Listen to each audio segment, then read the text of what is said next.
नमस्कार, जय भारत न्यूज़ में आपका स्वागत है। मैं हूं आपके साथ गौरव झा। बिहार में बीती रात एक दर्दनाक हादसा हुआ।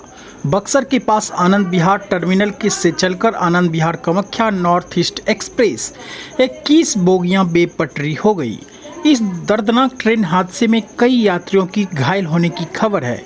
जब इस दुर्घटना की खबर सबको हुई, हर तरफ अफरा तफरी मच गई।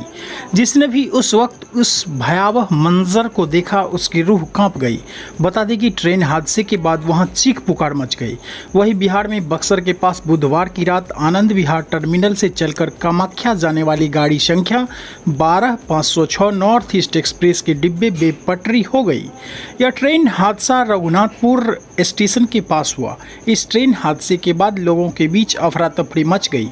वहीं दूसरी तरफ पूर्व मध्य रेलवे के जनसंपर्क अधिकारी वीरेंद्र कुमार ने बताया कि दानापुर मंडल के रघुनाथपुर स्टेशन के निकट बुधवार की रात 9:35 आनंद विहार टर्मिनल से चलकर कामाख्या जाने वाली नॉर्थ ईस्ट एक्सप्रेस के कुछ डिब्बे बेपटरी हो गई।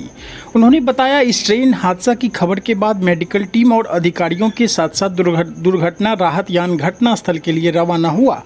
बता दें कि बक्सर में हुए नॉर्थ ईस्ट ट्रेन हादसे के पीछे साजिश का शक भी जताया जा रहा है।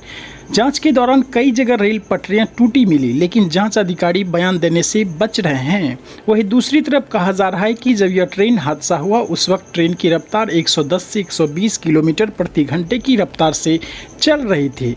बता दें कि उस वक्त किसी ट्रेन का गुजरने का समय नहीं था, अन्यथा बालासोर जैसा हादसा हो सकता था। फिलहाल देश दुनिया की तमाम छोटी बड़ी खबरों को देखते रहिए हमारे साथ जय भारत न्यूज़ पर।